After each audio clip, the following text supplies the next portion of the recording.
जिस शान से कमाया उस शान से उड़ाया, हमने नोट पर कभी रबड़ नहीं बांधा। पाकिस्तान की एस्टेब्लिशमेंट भी इस शेर की तरह आगे पीछे घूमती है कि किसी शान से किसी को बनाती है और फिर उसी शान से उजाड़ देती है। शतरंज का एक खेल बड़ा दिलचस्प खेल है और पाकिस्तान की इस्टेब्लिशमेंट स्पेशली हमारे ब्रिगेडियर्स जर्नैलों का ये एक पसंदीदा शौक है, पसंदीदा खेल है।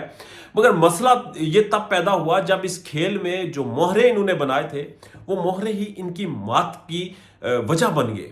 इन्होंने मोहरे बड़ी समझदारी से चलाए मगर वो मोहरे इनको लड़ गए आगे से। Rule of the game change हो गए।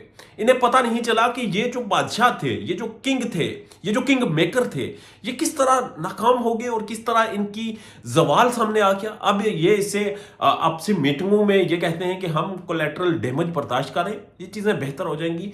तो याद रखिएगा खेल आपके हाथ से निकल चुका है। आप इस वक्त स्टेप बैक हो रहे हैं, स्टेप बैक से बैक हो रहे हैं।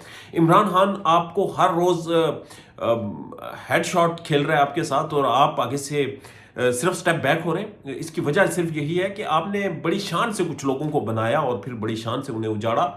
शेर अफजल मरवत उनमें से एक हैं, उसके अलावा कुछ सहाफ़ी हैं। बहुत से लोगों को हमारे ISPR ने, हमारे दफाई अदारे ने बनाया। बहुत से पॉलिटिशियंस को हमारे फौजी जर्नैलों ने बनाया, उन्हें वजारत उज़्मा तक पहुँचाया। बहुत से पॉलिटिशियंस को उन्होंने बहुत ही दिलचस्प पोर्टफोलियोज दिए। बहुत से जर्नलिस्ट हैं, उन्हें बहुत अच्छी व्यूवरशिप दी, बहुत अच्छे प्लेटफॉर्म्स दिए। मगर जब ये उजाड़ने पर आए तो अपने ही एसेट्स को इन्होंने जला दिया और फिर वो लोग जो कि इनके किसी दौर में कंट्रोल में थे और उन्होंने इनका लठ छोड़ दिया और वो समझ चुके हैं कि पाकिस्तान में रहने के लिए जो मिथ बनाई गई है कि किसी ब्रिगेडियर का या किसी जनरल का लठ थामना पड़ता है, उनके पीछे चलना पड़ता है, उनकी सुननी पड़ती है, तो ये एक मफरूज़ा है। असल ताकत अवाम है और असल ताकत अवामी राय है। जब ये चीज़ उन पर आया हुई तो वो इनका हाथ छोड़ बैठे और वो इस वक्त पाकिस्तान की तवाना आवाज़ है। इमरान रियाज खान साहब, इन्होंने अरशद शरीफ साहब वाला हाल करने की कोशिश की मगर वो मुल्क से निकल गए और दुआ ये है कि वो महफूज रहें, जहाँ भी रहें, वो बोलते रहें जहाँ भी रहें और वो अपनी आवाज़ इस कौम तक पहुँचाते रहें। क्योंकि इस वक्त पाकिस्तान में अगर कोई मोस्ट इन्फ्लुएंशियल आवाज़ है, जिस आवाज़ की कोई कहीं पर दम है, वो आवाज़ जिसमें कहीं पर असर है, वो इमरान रियाज साहब की है और वो बहुत ताकतवर आवाज़ है और हक के ऊपर है। और कैद काटी, उसके अलावा ऑफ द रिकॉर्ड मीटिंग्स हुई, उसके अलावा ब्लैकमेलिंग हुई, उसके अलावा उन्हें प्रेशराइज किया गया हर तरीके से, मगर वो उन्हें अपने बयानिए पर कायल नहीं कर सके। और यकीनन जब से ये सारा एक खिचड़ी, ये जो मिक्स अचार इन्होंने डाला इमरान खान की हुकूमत ने को ख़त्म करने के बाद, कोई एक सिंगल वन बंदा भी ये अपने बयानिए पर नहीं ला सके। वो इनके मोहरे जो कि इनके कहने पर खेलते थे, जिन्हें इन्होंने बड़ी शान से बनाया, बड़ी शान से उजाड़ा, वो तो इन्हीं के हाथों की आजकल कठपुतलियां हैं। मगर असल में वो शतरंज के प्लेयर जो कि जिन्हें ये मोहरे समझते थे, वो हाथी और घोड़े बन गए, वो वहाँ पर किंग बन गए और इन्हें लड़ गए। अब शेर अफजल मरवत साहब, जिन्होंने बड़ी अच्छी क्रेडिबिलिटी हासिल की, बड़ी बुलंदियों पर गए और बड़े एक स्पीड के साथ ऊपर गए, फिर हुआ ये कि इन्होंने बड़ी शान से उन्हें बनाया, उन्हें स्पेस दी, उन्हें जलसे करने की इजाज़त दी, उन्हें वो काला चश्मा, सिगार और एक बड़े माहौल में वो सामने आए और फिर शेर अफजल मरवत को इन्होंने उजाड़ा भी उसी शान से। शायद ये डेलिब्रेटली था या किसी गलत पॉलिसी का नतीजा था, मगर शेर अफजल मरवत साहब जिस स्पीड से ऊपर जा रहे थे उसी स्पीड से आज नीचे आ रहे हैं। और उसकी वजह बुनियादी तौर पर सिर्फ एक वजह है कि इस्टेब्लिशमेंट के साथ जब आप अपना ज़मीर, अपनी आवाज़, अपने अंदर की जो आपकी एक इस्टेब्लिशमेंट के साथ जब आप इस लेवल पर चले जाते हैं कि आप अपने सोचने और समझने की सलाहियतें खो देते हैं, तो आपको इसी तरह वो लटा देते हैं और इसी तरह शान के साथ आपको उजाड़ भी देते हैं। वो आप पर रबड़ नहीं चढ़ाते, वो आपको बांध कर नहीं रखते, वो आपको संभाल कर नहीं रखते, बल्कि एसेट्स होते हैं और एसेट्स को ख़त्म कर दिया जाता है। अरशद शरीफ साहब का मामला अभी तक ज़ेर समात है, अभी तक उसका नतीजा नहीं निकला, मगर उनकी फैमिली की तरफ से जो इल्ज़ामात हैं वो इंतहाई तकलीफ दे हैं और रियासत के ऊपर जब उंगलियां उठाई जाएं तो रियासत को तो अपना दामन साफ़ करना होता है। मगर बदकिस्मती से पाकिस्तान की रियासत में ना तो दामन साफ़ किया जाता है और ना ही सच और हकीकत का सामना किया जाता है। बहरहाल इस वक्त जो सिचुएशन है पाकिस्तान की वो ये है कि इस्टेब्लिशमेंट बमुकाबला इमरान खान, और इमरान खान बड़ी दिलेरी के साथ स्टेप फॉरवर्ड जा रहे हैं, बड़ी दिलेरी के साथ स्टेटमेंट्स दे रहे हैं, बड़ी दिलेरी के साथ अपना मौक़िफ़ सामने रख रहे हैं। जबकि कहा यह गया कि कभी डील, कभी मुज़ाकरात, कभी बनी गाला, कभी रेस्ट हाउस। इमरान खान ने कहा जी मैं वेला हूँ, मेरे पास कोई जल्दी नहीं है, मैं बड़े मज़े से हूँ, सर्दी लगे गर्मी लगे जेल मुझे सूट कर रही है, आप अपना देखें।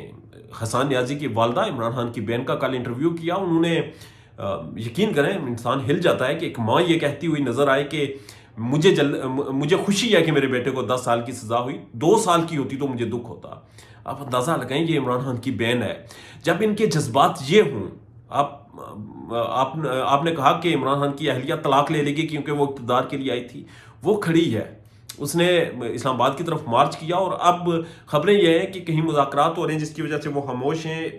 काबीना के अंदर उनकी लोगों के साथ बड़ी चपकलश हुई, बहुत सी चीज़ें सामने आई। उन सारी चीज़ों का नतीजा अगर हम निकालें तो इमरान खान की इमीडिएट फैमिली जो है वो तो खड़ी है। पार्टी में बहुत से उतार चढ़ाव आते हैं, इस्टेब्लिशमेंट अपने मोखरे फेंकती है, गेम चलाती है, मगर अभी तक हमने रिजल्ट निकाला उसमें इमरान खान की इमीडिएट फैमिली अपने मौक़िफ़ पर कायम है, वो खड़े हैं। पार्टी बहुत सी कोशिशें कर रही है कि मुज़ाकरात हो जाएं, मगर इमरान खान कहते हैं कि मुज़ाकरात बड़े सिंपल हैं, सिंपल मुज़ाकरात आगे बढ़ें, जबकि हुकूमत के हाथ में तो कोई खेल है नहीं, वो तो किसी सूरत जवाब दे नहीं पा रहे, मामला उलझ जाता है। अब खबरें ये आई 2 दिन पहले कि इस्टेब्लिशमेंट गुस्से में है और गुस्से में वो सज़ा देना चाहते हैं इमरान खान को, और इमरान खान आगे से फिर चैलेंज करता है, कहता है यार सज़ा दो, आगे बढ़ें और उसके बाद हम चीज़ें देखेंगे कि किस तरफ जाती हैं। बहरहाल इस वक्त इस्टेब्लिशमेंट ने जो अभी तक के जो खेल खेले हैं, जिन्हें इन्होंने कोलैटरल डैमेज कहा, जिन्हें ये जो तनकीद इन पर हुई, इन्होंने कहा कि इसे रिकवर कर लेंगे, तो याद रखिएगा सदा बादशाही सिर्फ सोने रब की है। खुदा के सिवा कोई ताकत का सरचश्मा नहीं, अल्लाह के बाद उसकी अवाम, उसकी आम हलकत जो है उसके हाथ में ताकत होती है। आपके पास क्लैशनकोफ हो, आपके पास रॉकेट लॉन्चर हो, टैंक हो, आपके पास बत्तरबंद गाड़ियाँ हों, आपके पास जेलें हों, आपके पास कोई भी फैसिलिटी हो, या जितने मर्जी आप ताकतवर हो जाएं, याद रखिएगा आप हिटलर नहीं है। और अगर आप हिटलर बनने की कोशिश करेंगे तो आपका अंजाम भी हिटलर जैसा ही होगा, क्योंकि इस दुनिया में आपने सदा नहीं रहना। ये इख्तियार, ये इक़्तिदार, ये ताकत, ये ओहदे, ये सदा नहीं रहते, ये तो रिटायरमेंट हो जाती है, और रिटायरमेंट के बाद आपके जूनियर्स भी आपके मोबाइल फ़ोन्स नहीं उठाते। तो याद रखिएगा जब आप ताकत के नशे में, जब आप इक़्तिदार के नशे में, जब आप इस नशे में कि आपके पास ज़ोर है, आपके पास लोग हैं, आप किसी को कुचल देंगे, तो आप लोगों की राय को, लोगों के बयानिए को, लोगों की आवाज़ को, खलकत खुदा की आवाज़ को दबा नहीं सकते। और बनाने और उजाड़ने वाला तो अल्लाह ताला है, बनाने और उजाड़ने वाली तो एक ही ज़ात है। उसके बाद अवाम है, अवाम लोगों को एक्सेप्ट करती है, अवाम लोगों को रिजेक्ट करती है। आप ये जो बनाते हैं, जिसे कहा जाता है कि जिस शान से कमाया उड़ाया उसी शान से, जिस शान से आप बनाते हैं आप उसी शान से उजाड़ते हैं।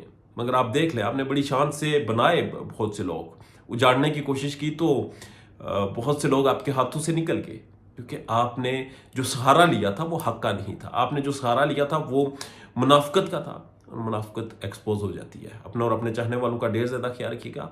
इजाज़त दीजिए अल्लाह के बाद।